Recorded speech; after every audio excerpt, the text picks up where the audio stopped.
Well, thank you very much, everybody. It's great to be in this beautiful Oval Office. It never looked so nice. We're getting great compliments, and you see outside how that's come out. It's been great. We make a lot of improvements to the White House, and we're doing that. One of the things you should be looking at is the Palm Court, because that's been totally redone. So we like to preserve and make better the White House, and that's really what's happened, and we're getting tremendous reviews, and we appreciate it. But we're here for a different reason. It's called Operation Summer Heat, which is an appropriate term in light of what we're doing. And early yesterday morning, I returned from the Middle East, where we celebrated a historic agreement to end years of suffering and conflict. Amazing. Every country came together. I mean, even the enemies came out and totally endorsed it. Everybody, I've never seen anything like it. Nobody's seen anything like it. And just as we are forging peace and stability abroad, we're also restoring peace and safety and stability at home. And you see that in Washington, D.C., maybe better than any place, because we got there, and within 12 days it was very good. And within 30 days, it's been as safe as any city in the country. It's been great. Took out 1,700 people, got them out. These are career criminals in many cases, and people that shouldn't have been allowed in by the Biden administration. Historically, the summer months have been a time when violent crime soar, as you know, but not under President Trump. Today, we're announcing the results of a sweeping law enforcement effort known as Operation Summer Heat. We were in many cities that people didn't know about. We kept it a little quiet, and it had a big impact, and you'll hear that in a second. But over the past few months, FBI offices in all 50 states made crushing violent crime a top enforcement priority. That's what they did, rounding up and arresting thousands of the most violent and dangerous criminals. And these are among the most dangerous and violent people in the world. They were allowed in many cases, not in all cases, but in many cases they were allowed in by a very foolish, actually stupid, open border policy. Just anybody could have come in. They emptied out their jails, their prisons, their mental institutions. They emptied them into our country. And the people behind me have done an incredible job, because if we didn't have that administration, it would have been so much easier.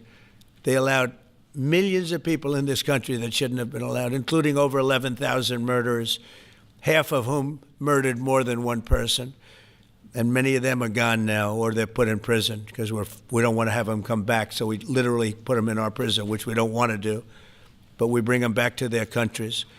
Working with state and local partners, the FBI arrested over 8,000 violent criminals during the course of this period.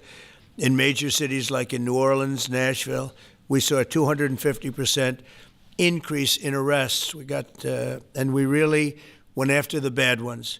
These include 725 individuals wanted for violent crimes against children and murderers. These arrests are in addition to the work of our historic federal task forces. That Make D.C. Safe Task Force has been unbelievable. I mean, the job they've done, it's incredible. And it's been so nice, because so many people, they're going out to dinner and they're having dinners. They didn't go out for 4 years. And now they're going out 3 times a week. Restaurants are opening. Restaurants are full. And usually that means a lot of good things. But restaurants that were closed are now opening up. And everybody's happy. It's nobody's ever seen anything like it, actually. And everybody feels safe. You can have a child walk right through the middle of Washington, D.C., and nothing's going to happen. We were losing more than one person a week in Washington. They're being killed on an average of over one a week.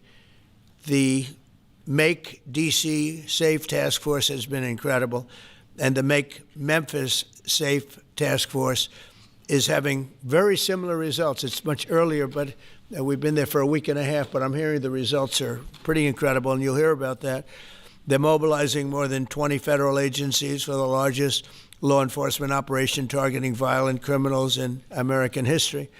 As a result of these efforts, violent crime declined nearly 20% nationwide compared to the same period last year, and it was the safest and most peaceful summer in 2 decades. And honestly, we haven't really even gotten going yet. If we didn't have to fight all of these radical left governors, we could have had Chicago taken care of, as an example.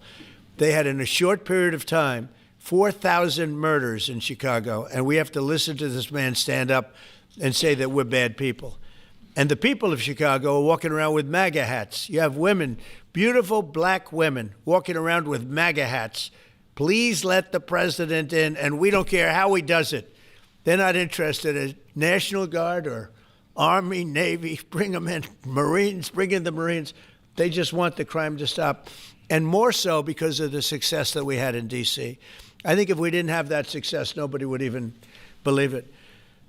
So I want to congratulate all of the incredible law enforcement professionals joining us today, especially Attorney General Pam Bondi, who's terrific, Deputy Attorney General Todd Blanche, who is a fantastic legal talent. He really is. He's a great guy, too.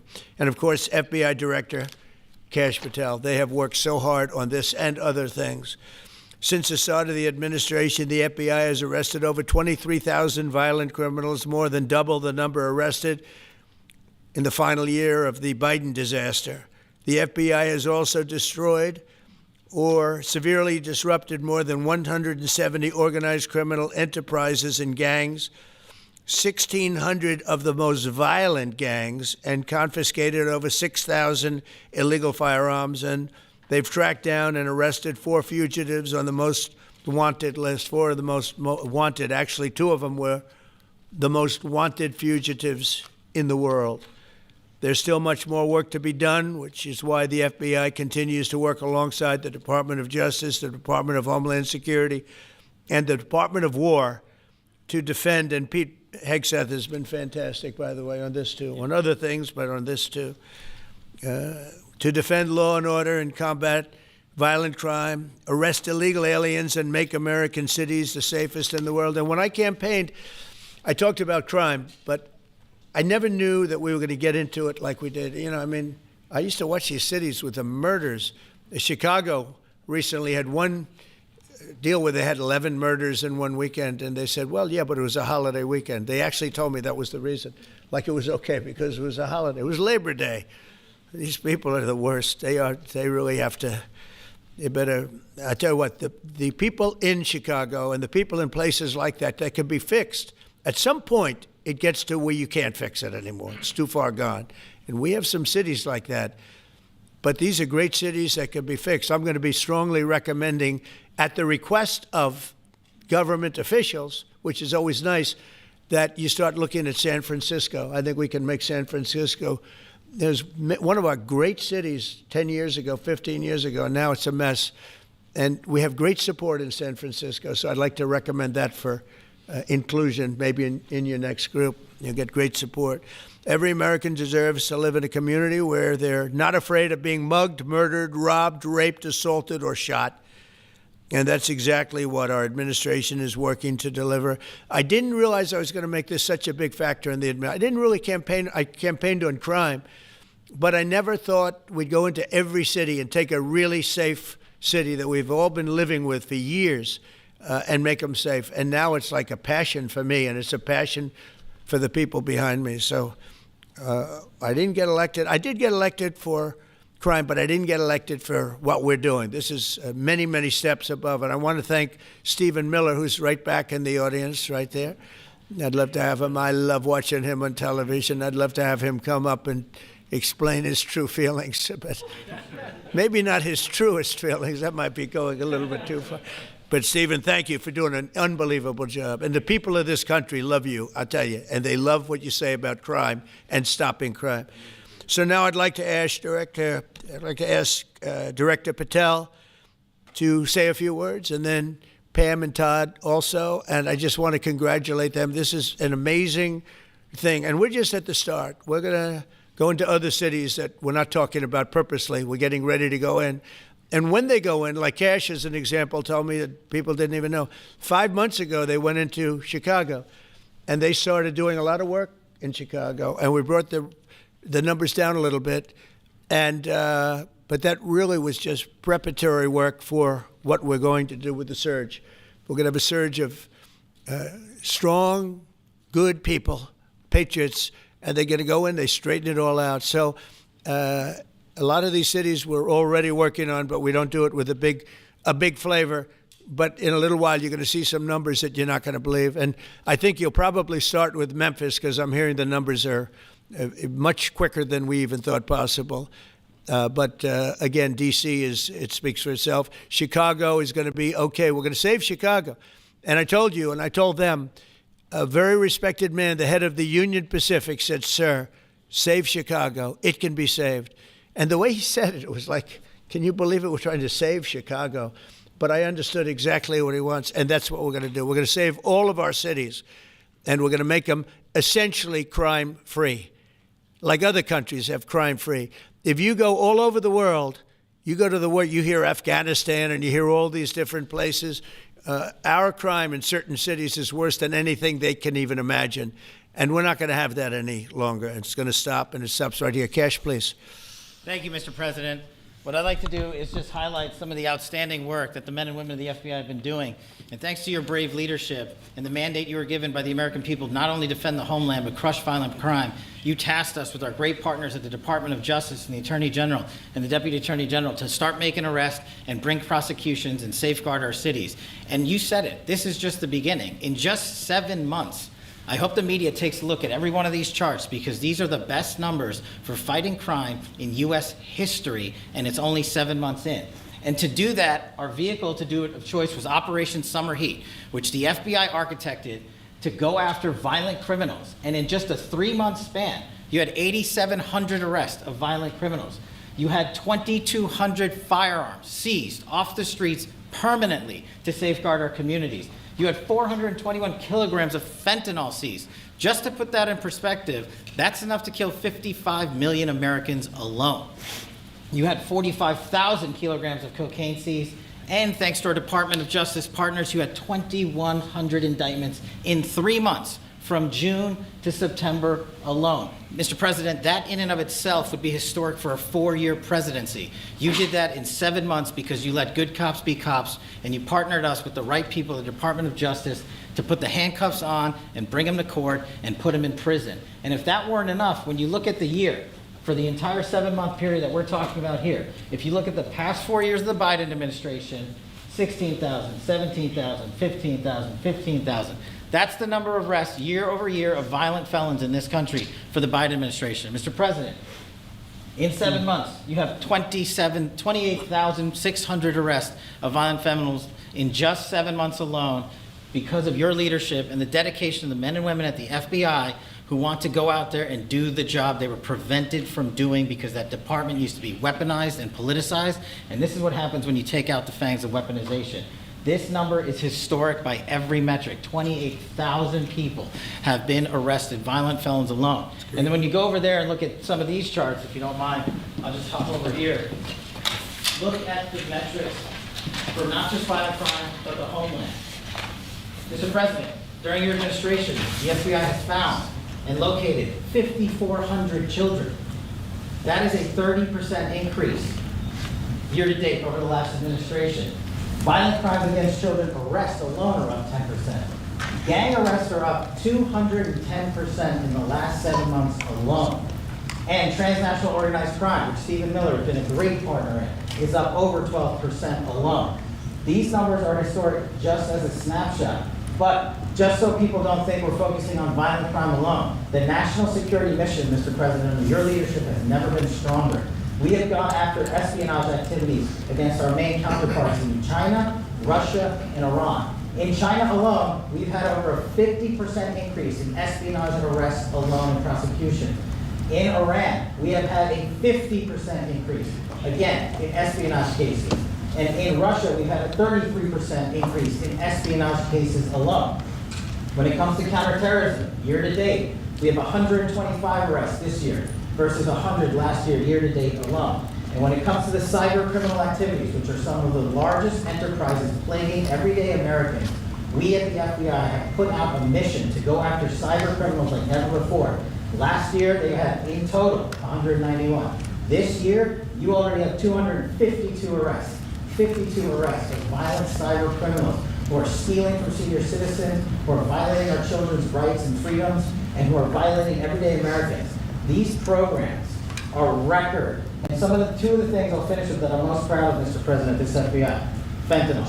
As you know, it's a scourge that is killing our youth, 100,000 plus a year. To date, the FBI has seized 1,900 kilograms of fentanyl. That's enough lethal doses to kill 127 million Americans alone, to date. And if that weren't enough, Mr. President, you said we have to go after the worst of the worst. And you empowered our Department of Justice, our Attorney General, Deputy Attorney General, and the Deputy Director at the FBI led the charge, not just on summer heat, but he also led the charge to the FBI's 10 most wanted fugitives. These people have been on the run for years. And in 7 months, you captured not 1, not 2, not 3, but 4 of the FBI's most top 10 fugitives. 4. And just to put that in perspective, Mr. President, the Biden administration captured 4 in all of 4 years. You're on 7, and we're going to get to 10. We're going to get to 10 of 10. This includes a lady who murdered her 6-year-old handicapped child and fled to India. We got her in 2 months. This includes a narco trafficker. This includes a sex trafficker. This includes another first-degree murderer and gangbang. These people were on the run because of the prior administration's reckless policies that destroyed our communities. And you came in and with a mandate said, go after the worst of the worst. This is just the beginning. This is what happens when you let good cops be good cops at the FBI. Mr. President, I just want to thank you for your incredible leadership, our great partnership with prosecutors who know how to bring cases and make sure these arrests stick. And that's what the Attorney General and the Deputy Attorney General have led the charge across this country. Because arrests without prosecutions are meaningless. We are deterring criminals from doing this activity. We are preventing criminals from coming into America, and we are absolutely crushing violent crime like never before and defending this homeland, sir. And not to mention, I almost forgot this one. It took you, sir, 2 weeks to get the Abbey Gate bomber. Joe Biden had 4 years to look for him. You got him in 2 weeks, thanks to the interagency effort by the FBI and the CIA, went to Pakistan, and now 13 brave warriors who were sentenced to murder because of disastrous Afghanistan withdrawal. They have justice, their families have a peace of mind, and we're going to continue to find the others, Mr. President. On behalf of the FBI, sir, I just want to thank you. Thank you very much, Gage. Great job. Very good. Very impressive. Pam, would you like to say something, please? President Trump, the men and women of law enforcement say 2 things to me repeatedly. First, you have taken the handcuffs off them and let them do their jobs, and you let cops be cops. That's why all this is happening. The director, the deputy director are working around the clock. All of these great men and women in the FBI, they have families at home, and they are working during a government shutdown right now. Many of them have small children. Many of them, I was talking to an agent this morning, many of them have babies at home, and they are working around the clock to not only keep our country, but our world safe. And that's what Operation Summer Heat did. Thank you, Director, and to the Deputy Director for everything you did on behalf of the Department of Justice, and you're going to continue to keep doing. And they set the stage for what we're doing in Memphis. You're going to hear a lot more about that, our joint task force next week, but they set the stage for Memphis. And last night alone in Memphis, there were almost 70 arrests. There were 12 guns seized. And there was a 70-year-old man arrested as a result of our operation in Memphis who raped a child under the age of 3. That one case makes everything we're doing worthwhile. So thank you all for being here on behalf of both of us. Thank you, President Trump. Thank you. Todd, you want to say something? Sure. Thank you, Mr. President. So this is a great day, and I think there's stats that the director talked about which are important, but I want to give 2 examples of what summer heat has done that actually will apply hopefully to everybody in this room. The first is for over 4 years during the last administration, there was a hotel in a town, the middle of a town in Alaska, that was being run as a drug den. There were over 1,000 calls to 911 over 4.5 year period. There were multiple violent crimes, drug dealers, overdoses, and murders at this one hotel, ruining a community. Summer Heat went in there. It's not only arrested all the participants that were controlling the hotel, but seized the hotel. And so that's one example of what summer heat means to everyday Americans that just want to live in peace. The second example is a large narcotics trafficking group that was selling fentanyl in the state of Washington. They were shipping fentanyl and using commercial aircraft, putting fentanyl pills and powder in suitcases, flying them from the southwest border, mostly Arizona, all the way to Washington. It had been going on for an extremely long time, and the entire organization was arrested. And I say those 2 examples because it's easy to look at the board and see 1,000 arrests. How much different is our communities now compared to the past 4 years? But there's actual life examples. Every one of these arrests means that our streets are safer, and that's because of the work of this administration, of President Trump and Director Patel. So I will tell you, Attorney General Bondi and I are together every day with Director Patel, figuring out ways that we can continue to do this work, and it's not going to stop. Like the Attorney General said, and like the President said, this is just the beginning, or phase one, or a start, whatever you want to say, but it will continue on. So thank you, Mr. President, and thank you very much, Director Patel. And Mr. President, just one last thank you from the men and women at the FBI.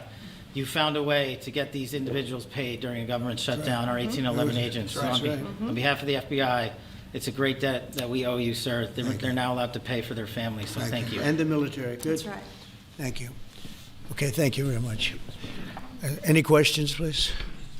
Brian, go ahead. Mr. President, first of all, I know the feedback I'm getting from the American people, they want to say thank you. Law and order is not an option in this country.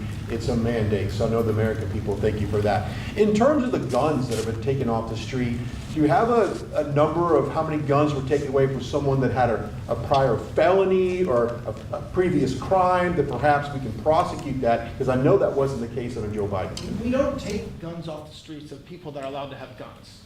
So every gun that we're taking off the street is because it belongs to somebody who is not allowed to have it. Could be a felon, could be somebody who hears illegally. There's all sorts of conditions. But if there's a gun taken off the streets by the FBI, it's because the person who has it is not allowed to. It's not somebody who's lawfully allowed to have it. So every single one of those guns were taken off of people that aren't allowed to have them.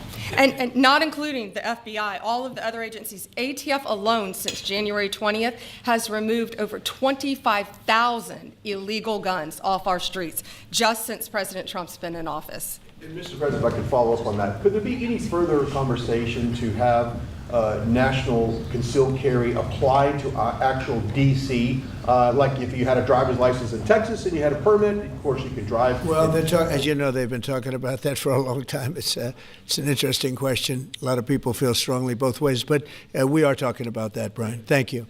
Mr. President, on Venezuelan boats, I want to ask you, why not have the Coast Guard stop them, which it is empowered by law to do?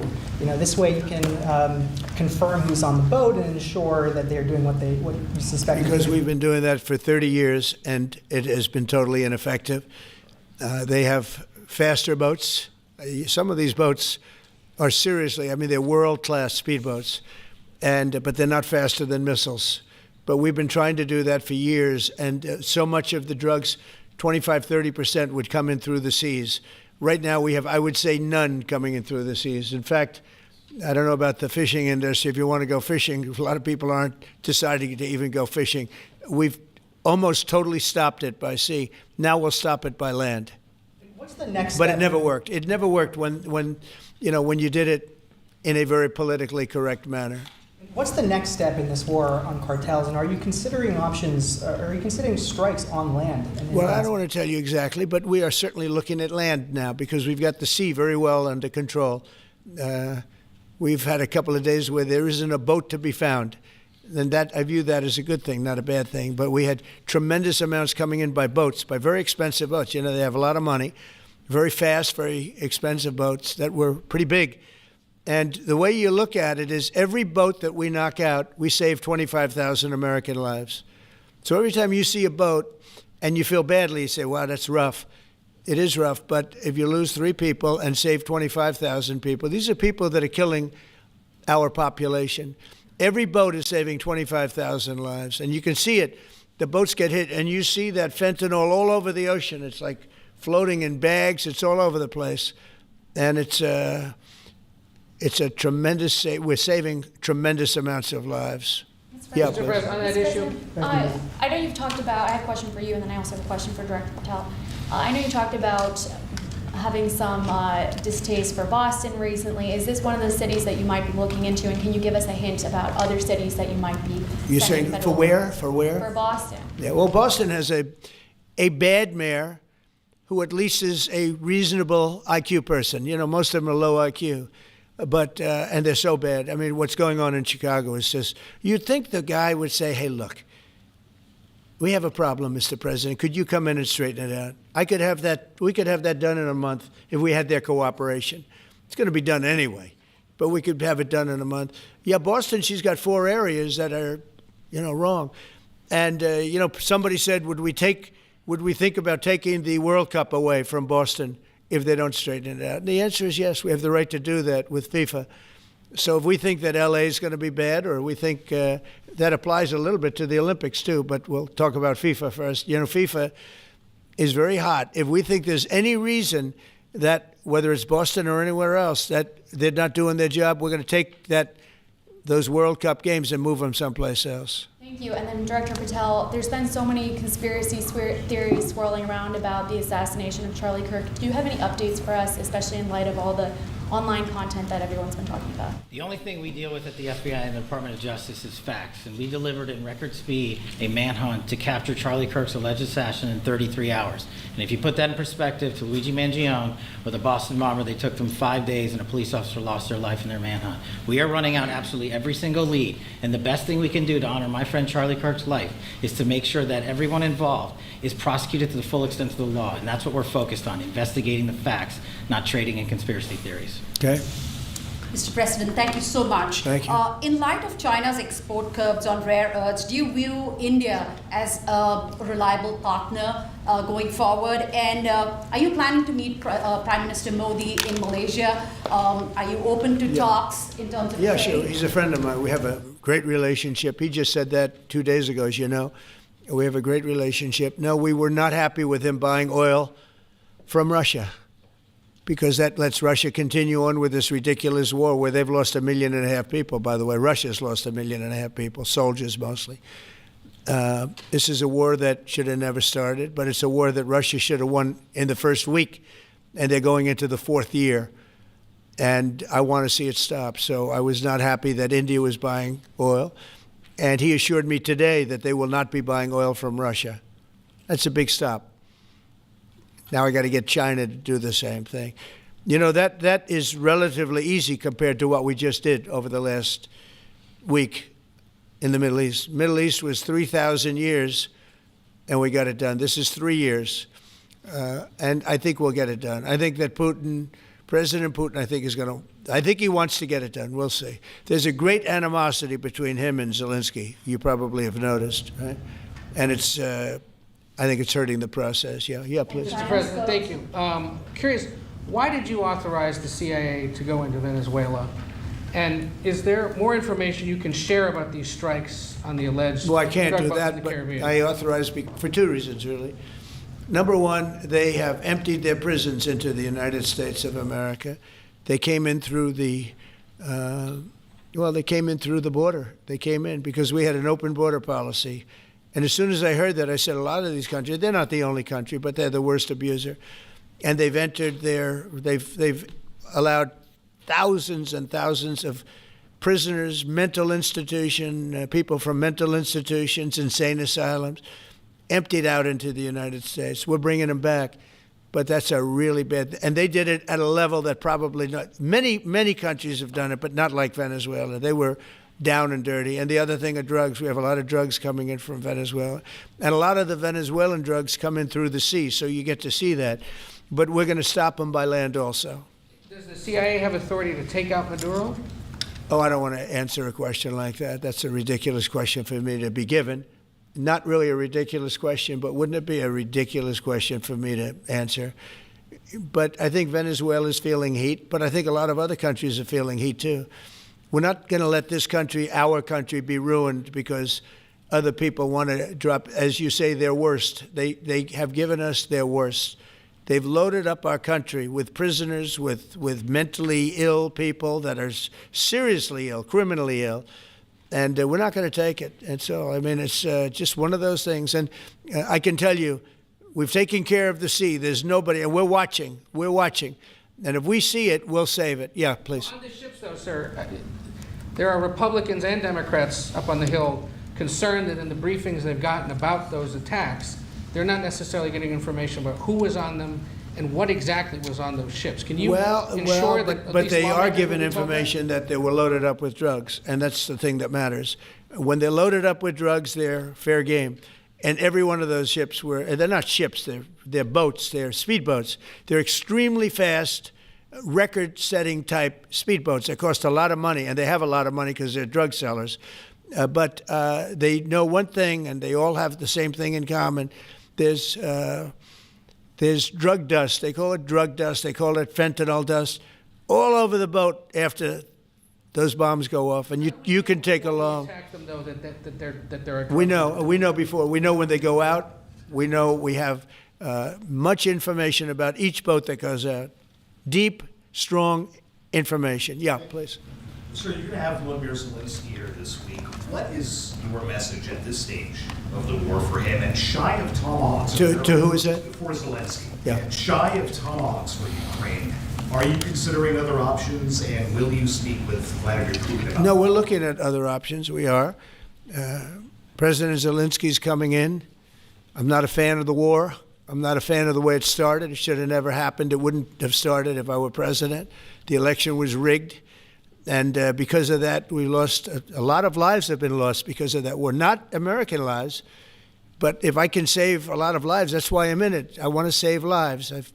I've had 8 wars. The Prime Minister of Pakistan got up the other day, said so beautifully, says, you saved millions of lives. He told that to a group of people right in this office. He said the president saved millions of lives. And I think what he's referring to is the fact that that would have been with India, nuclear war. That was getting very close. 7 planes, they don't talk about it, but 7 aircraft were shot down. In fact, we have the new ambassador to India right here. They're well represented. You better represent us, not them, okay? But Sergio's going to do a great job. He's going to do a great job. But no, we'll be talking about the war with him, and we'll be talking about, they want to go offensive. I'll make a determination on that, but they would like to go offensive, you know that, and we'll have to make a determination. Can I follow up the question? Given you have the FBI director and attorney general here today, Jim Jordan has asked Jack Smith to appear in front of the House Judiciary. You mean deranged, Jack? He's a deranged individual, yeah. He's asked him to. Well, they should. I'm surprised it takes so long. We're talking about violent crime. What about the crime against a political opponent? That's what we have to talk about, too. Jordan would like to understand the full extent to which the Biden-Harris Justice Department weaponized federal law enforcement. What do you think the committee will find out, Mr. Smith? I think it was the worst weaponization of a political opponent in the history of the world, let alone this country. And I hope that everybody's, they're involved in it. I'm not. I'm the one that had to suffer through it and ultimately win. But what they did was criminal. Deranged Jack Smith, in my opinion, is a criminal. And I noticed his interviewer was, I think that was Weissman. And I hope they're going to look into Weissman, too. Weissman's a bad guy. And he had somebody in Lisa, who was his puppet, worked in the office really as the top person. And I think that she should be looked at very strongly. There was tremendous criminal activity having to do. If we don't have fair elections in this country, we're not going to have a country. And I've said it from the beginning, fair elections and borders. And we need also fair press, because if you don't have fair press, it's very tough. And we've got the strongest border of anybody. Nobody has a border. We have a border where the numbers just came out again. You saw 0 people came in illegally. Now, we do take people into our country legally, but 0 people. But, you're talking about a different subject. You're talking about political crime. They have committed massive political crime. I hope they're looking at Shifty Schiff. I hope they're looking at all these people. And I'm allowed to find out. I'm allowed to, I'm, in theory, the chief law enforcement officer. But I have a very good, talented group. This is about something else. But I hope they're looking at political crime, because there's never been so much political crime against a political opponent as what I had to go through. They raided my house in Florida. It was an illegal raid. I have a lawsuit that was doing very well. And when I became president, I said, I'm sort of suing myself. I don't know. How do you settle the lawsuit? I'll say, give me X dollars, right? And I don't know what to do with the lawsuit. It's a great lawsuit. And now I won. It sort of looks bad. I'm suing myself, right? So I don't know. But that was a lawsuit that was very strong, very powerful. They raided illegally my house in Florida, Mar-a-Lago. They went through the drawers of my young son. They went through all of the cabinets and drawers of the First Lady. She walked in, she said, wow, what happened? Because she's very meticulous, and this wasn't so meticulous as she looked into the drawers and she saw everything a mess. What they did against a person that just got out of office. And then you look at these corrupt people. You look at Hunter Biden. You look at the signature. As an example, the Europen. I just signed so many different things. An admiral, a four-star general. I'm signing them left and right, the commissions. And by the way, I want to compliment John Thune and also Mike, our great speaker. But John Thune, all of a sudden I'm getting these things by the hundreds. I was getting one every 2 weeks. It would have been 4 years before you got them in more. You would have had some that didn't even get in, all because of Democrat obstruction. So John Thune did a great job. I must have signed 200 into the administration. We're just about caught up. It's amazing. And so compliments to John. He had to do some things that were very tough to do that he didn't want to do, but he was forced to do it by the Democrats. And as far as the shutdown's concerned, this is a Democrat Schumer shutdown. And he's trying to do it to get relevance back into the party because he's a loser. I've known him all his life. He's always been sort of a loser, but an intelligent one. But I think he's losing IQ points with time. I think that happens. I hope it hasn't happened with me. I know if it did, you guys will let me know about it very quickly. Question on violent crime, sir. Here in D.C., a judge has given the two teenagers that beat up ex-Doge staffer Big Balls probation. It's incredible. And no jail time. Is this justice? Jeanine Pirro is doing a fantastic job, and she is beside herself because you have these radical left judges that they beat the hell out of this guy. And there was many people against this one guy who was really trying to protect his girlfriend. He didn't want his hooded over the door but they really beat him up badly. That just happened, right? Yes. Wow, that's terrible. I think the judge should be ashamed of himself. That's a big problem. You know, they can do their job and then they go into a court and the people are protected by these, I don't know where they come from. Where do these people come from? Where do the judges come from? I want to compliment on behalf of Pam and Todd and all of us because, Cash, I think that Jeanine has done a fantastic job. And the case I heard was like flawless. It's a flawless case. They have them on tape. They have everything. And then a judge gives them a little probation. These are rough guys. And they're young. And if that happens, they're going to grow up. They're going to be real bad. They're going to cause a lot of problems. Yeah, please. Go ahead. So, Sergey Boris has just gotten back from India. Right. What were the conversations like with Prime Minister Modi and the other? I think they were great. He reported to me that he's a great man, you know. Modi is a great man. That he loves Trump. Now, I don't know if the word love, I don't want you to take that any different. I don't want to destroy his political career, okay? But you have to understand, I've watched India for years. It's an incredible country. And every single year you'd have a new leader. I mean, some would be in there for a few months. And this was year after year after year. And my friend has been there now for a long time. And he's assured me there will be no oil purchased from Russia. I don't know, maybe that's a breaking story. Can I say that? Would you say? There will be no oil. He's not buying his oil from Russia. It started. You know, you can't do it immediately. It's a little bit of a process. But the process is going to be over with soon.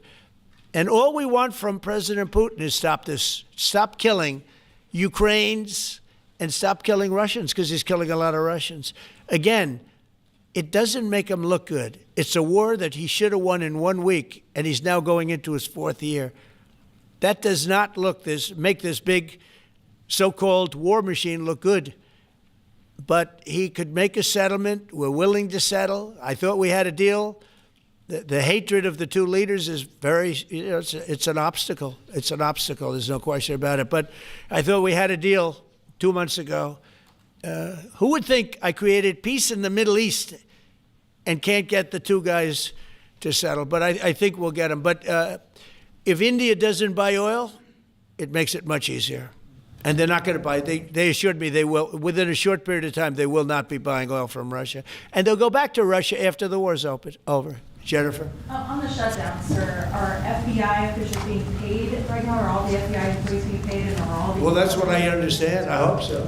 Thanks to your great work, Mr. President, the 1811 special agents at the FBI are going to receive their paychecks.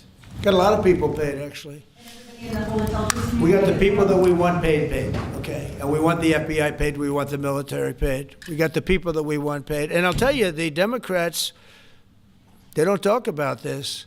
You know, we're getting rid of programs that we didn't like, but that were negotiated in, but we didn't like. We're terminating those programs, and they're going to be terminated on a permanent basis.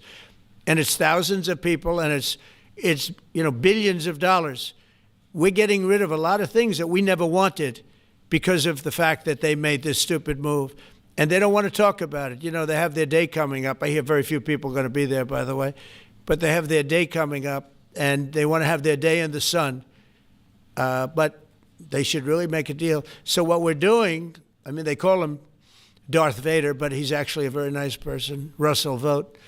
But Russell Vogt is really terminating tremendous numbers of Democrat projects. There's not only jobs, the project in Manhattan, the project in New York, it's billions and billions of dollars that Schumer has worked 20 years to get.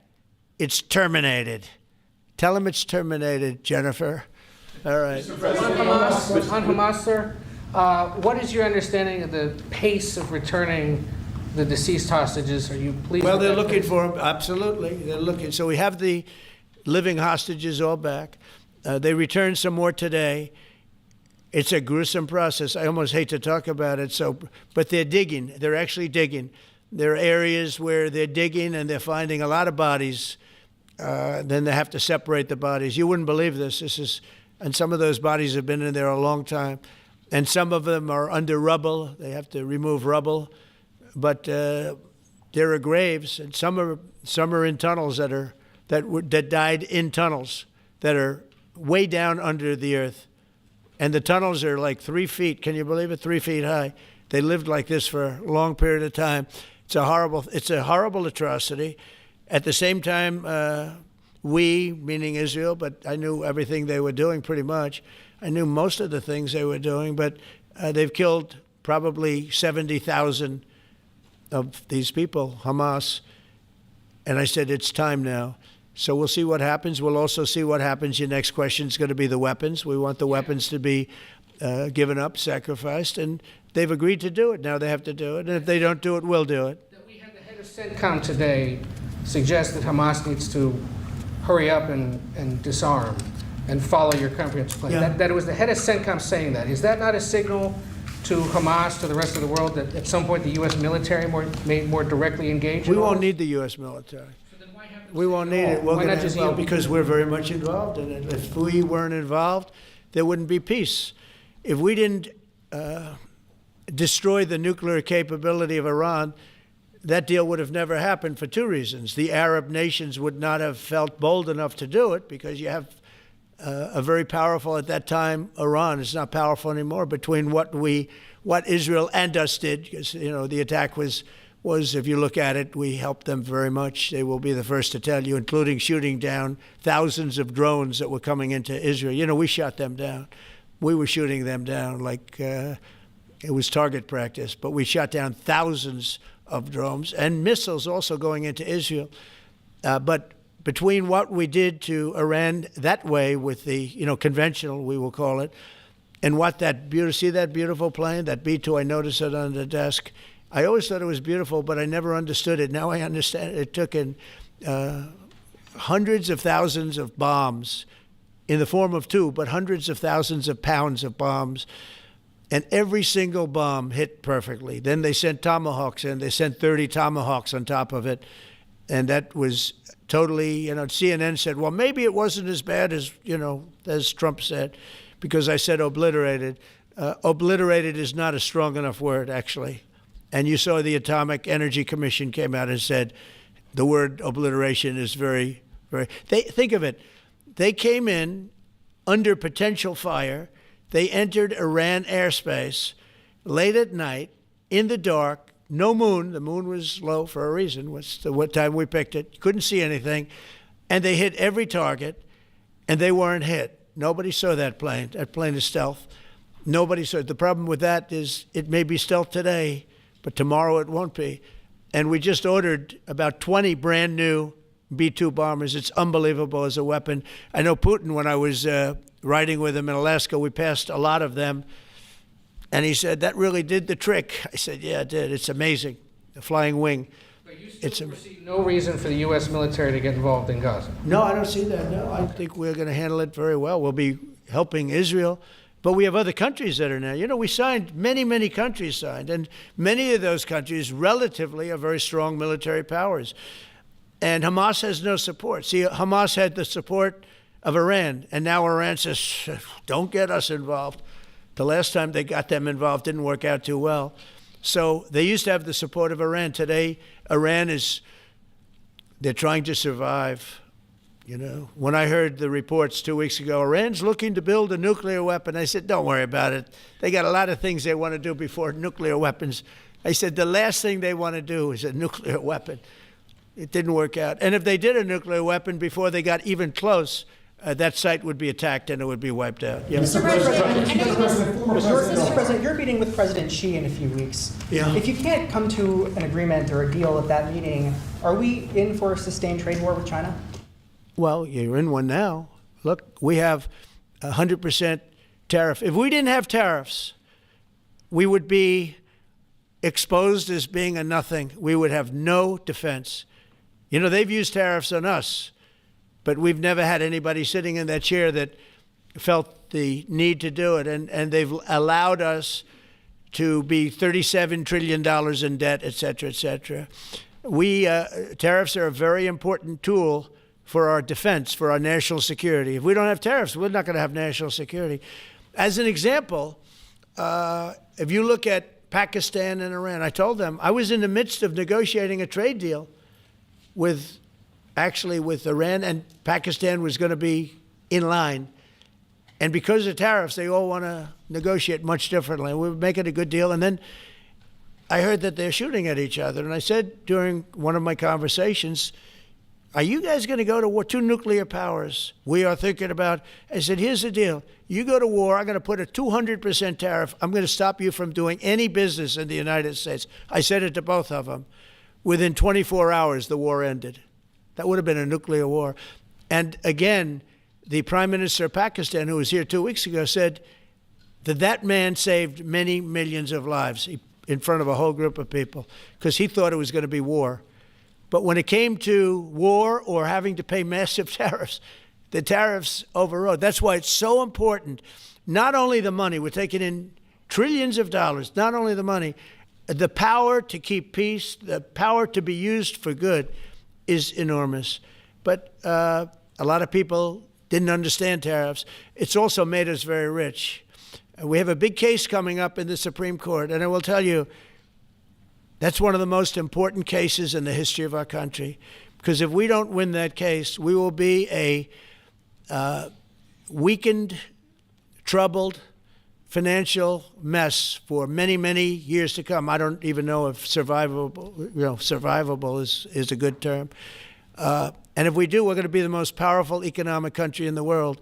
And all we're doing is using them as a defense against what took place for many years. China would charge us tariffs. It was incredible, but we weren't allowed to charge. And we're allowed to do whatever we want. We just had presidents that didn't want to do it for whatever reason.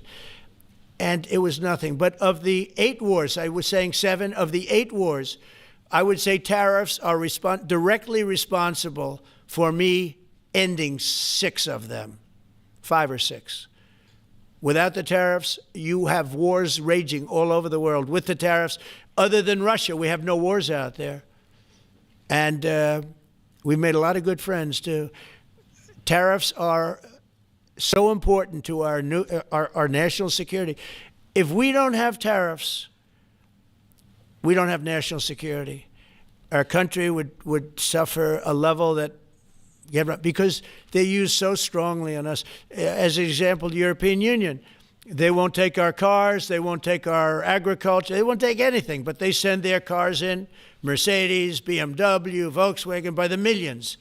We don't send any cars. They don't take them. They were tariffing us out. Agricultural products, they don't take our agriculture. They want their farmers to do it. I understand that. But it was very unfair, and they were tariffing our product. They're keeping out by using tariffs. And we didn't use them, but I used them. And now we made one of the great deals with your $650 billion they pay us. And we've evened it out. It's really a good thing to see. And you have to understand, they've all signed. Japan, South Korea. I mean, South Korea, $350 billion up front. Japan, $650 billion. And they've all agreed to it. They're all happy. But before, it was a total ripoff. And if we don't have the use of tariffs, we have no national security. This country will have no financial security, will not have national security. And the people that brought the lawsuit are people that are aligned with foreign nations that are now being treated fairly as opposed to just ripping us off and ripping us asunder.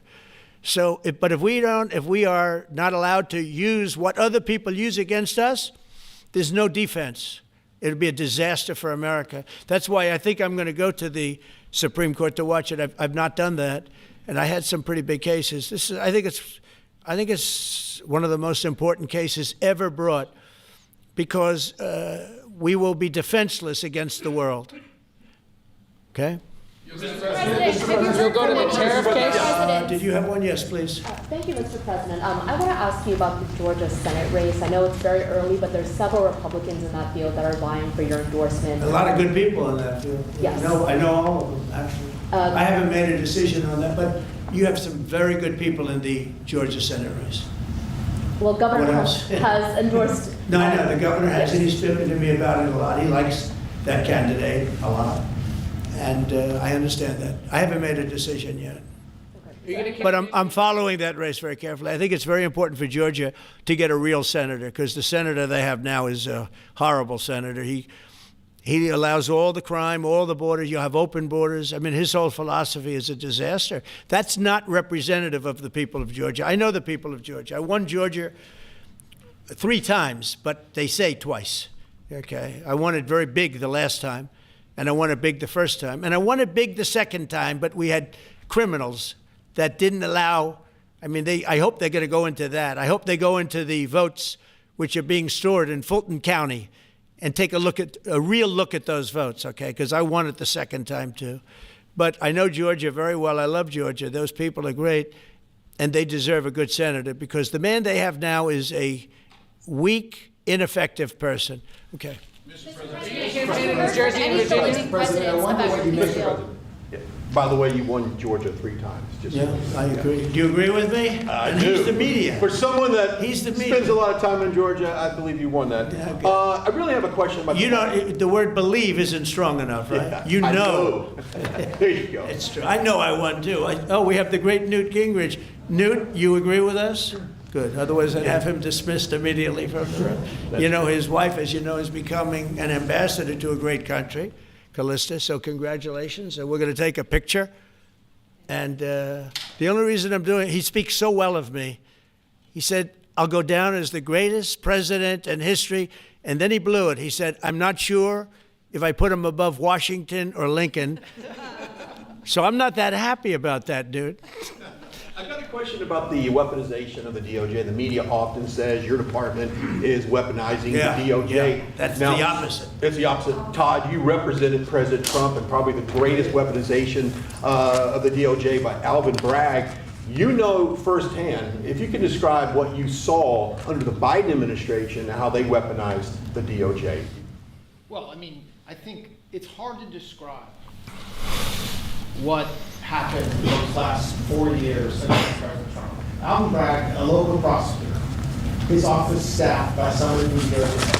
Jack Smith, picked as a special counsel, staffs his entire office with DOJ prosecutors. And then there are countless things that happened, all in writing, most of them on the docket, that require no explanation except a complete abomination of the place that the Attorney General might own now and Director Patel. So when people talk about this department weaponizing, it's embarrassing. Because there's no scenario in which you can look at what we're doing, restoring justice, doing the right thing in every single case, and say that that's weaponization, and yet remain eerily silent about what happened for the past 3 years. I mean, you read these articles and giggle, because it cannot be true that people really think that what they did to him, not once, not twice, I'm still counting 3, 4 times, but we're the ones that are weaponizing. So this man is not weaponizing the Department of Justice. We're not weaponizing the Department of Justice. It's the opposite. I mean, and also, nobody questions what I'm saying because it's true, because we all lived the past 4 years. So listen. They never want to bring up the details. But I watch the fake news. And, oh, he's weaponized. And he wants to send them to prison. He wants all this. They indicted me like 5 times. I took a mugshot. Who would have thought it turned out to my favor? Because it was a good shot. But I had to take a mugshot. It's right out there on the door. New York Post, front page of every paper in the world. I had a mugshot. They wanted to send me, nobody says that. They say, he's acting very, very tough. He's acting unfair. Let me tell you, if they've been nice to anybody, it's to those criminals, because they are so good having to do with all of the things we're talking about today with violent crime. But if anything, I think this Justice Department has been so respectful of the law, because the other Justice Department with Rita or Lisa and all of that scum, real scum, what they did to the political opponent of a guy that has a seriously low IQ. Now, in his case, it was low based on his career, but it got real low, okay? It was descending rapidly. But what they did to go after his political opponent is legendary, worse than any third world country, banana republic. And what we're doing is nothing. Are you kidding? Nothing. They write stories. Why aren't they doing this? And we'll leave. I don't have to leave it up to them, but I choose to at this moment at least. But there's never been anybody treated in the history of politics. You know, they say the 2 worst treated presidents by the media, etc., was that man right there, the late, great Abraham Lincoln, and this guy right there, Andrew Jackson. They say Andrew Jackson was treated terribly. They give him number 1 and number 2, but that was before I came along, Newt. I say I have number 1 times 10. Nobody's been treated like I've been treated. And I did a great job. You know, we had a great first term.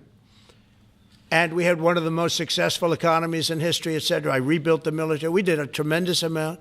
The last part, we had a horrible thing called COVID, and we handled that well. We made ventilators for nations all over the world. We did a great job. Probably never get credit for it. Look at the therapeutics, the Regeneron, all the different things, the vaccines, all the things we did. We did a great job, but we had to focus on that. But we had the best economy in the history of our country. We're blowing it away right now. Look at the stock market. It hit another all-time high today.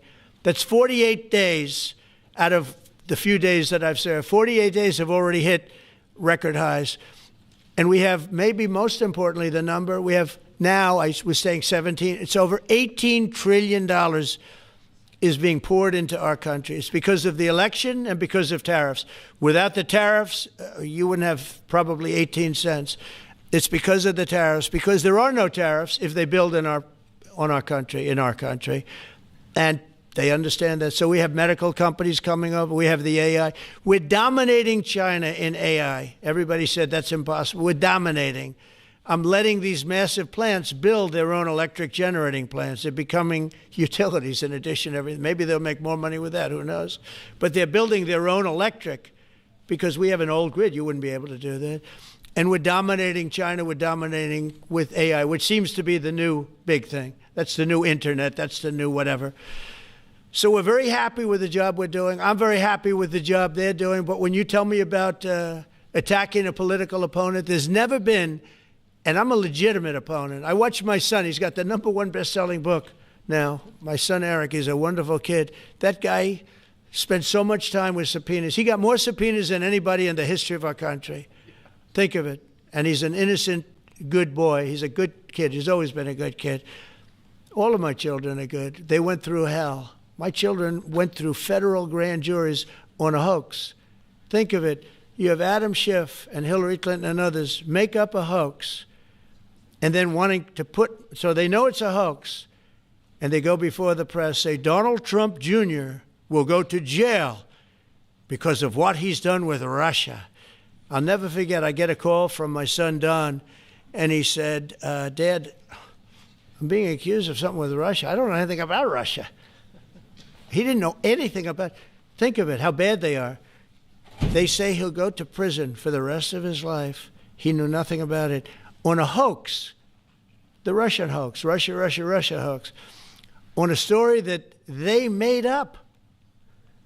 And they made it up in order to explain why Hillary Clinton lost an election that she lost by pretty good numbers. The second one, actually the second one was even better, but the third one, this one was too big to rig. It was just too big to rig. They would have rigged. They tried to rig it. But think of it. They want to send my children to jail, but they were after Don in particular. I'll never forget Adam Shifty Schiff, a total crooked guy, lying in Congress, making up a phone conversation that I have with you, totally made up. Then when he heard it was taped, he wanted to disappear. And Nancy Pelosi went crazy because they wanted to impeach me based on the conversation that was made up. When they heard the tape, everybody, I won it unanimously in the Republican Party. I got every single vote, something that never happens, and I beat it. But think of it, they want to put my son in jail for something that they made up. So they know they made it up. And they say he will serve the rest of his life in prison. These are sick, bad people. And don't tell me about us going after them. If anything, we've been very, very soft. I wouldn't be that soft, I'll tell you that. Thank you very much, everybody. Let's talk. Thank you very much. It's going to be built.